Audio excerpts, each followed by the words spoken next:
کہ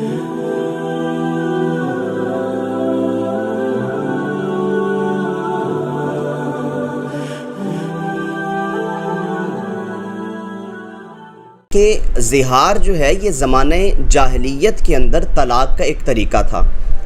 دین اسلام نے اس کے اندر کچھ تبدیلی کی۔ اس کا ڈکشنری کے اندر معنی آتا ہے تشبیہ دینا، جبکہ اصطلاحی معنی کے اندر آتا ہے کہ زہار کہتے ہیں کہ اپنی بیوی کو کسی ایسی عورت کے ساتھ تشبیہ دے دینا جو دائمی طور پر آپ پر حرام ہو۔ بیوی کو ماں کہہ دینا، ماں سے تشبیہ دینا، بہن سے تشبیہ دینا وغیرہ وغیرہ۔ اس کا حکم کیا ہے؟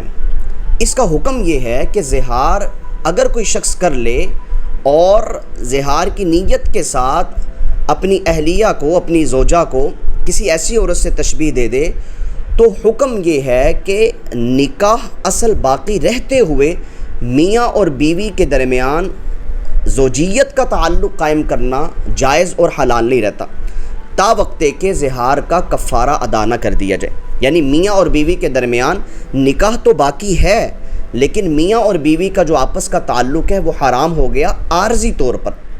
زہار کا کفارہ کیا ہے؟ شریعت نے زہار کا کفارہ 3 چیزیں ذکر کی ہیں۔ نمبر 1، یا تو غلام آزاد کرو، یا پھر 60 دن کے مسلسل روزے رکھو، یا 60 مساکین کو کھانا کھلاؤ۔ موجودہ زمانے میں غلام تو ان کی خرید و فروخت نہیں ہے، یا اگر کوئی استطاعت رکھتا ہے تو 60 دن کے جو ہے وہ روزے رکھے، اور اگر روزوں کی بھی استطاعت نہیں ہے تو 60 مساکین کو کھانا کھلائے۔ یاد رکھیے گا، جب تک آپ کفارہ ادا نہیں کر دیتے، یہ جرمانہ ادا نہیں کر دیتے، اس وقت تک آپ کی بیوی آپ پر حرام ہے۔ لوگوں کے اندر ایک چیز غلط پھیل چکی ہے کہ وہ اگر طلاق بھی ہو جائے یا دیگر معاملات بھی ہو جائیں تو وہ جا کر ایک دیگ دے دیتے ہیں، جس کی وجہ سے وہ یہ سمجھتے ہیں کہ ان کی طرف سے طلاق اور دیگر کفارے ادا ہو گئے۔ یہ سراسر غلط طریقہ ہے۔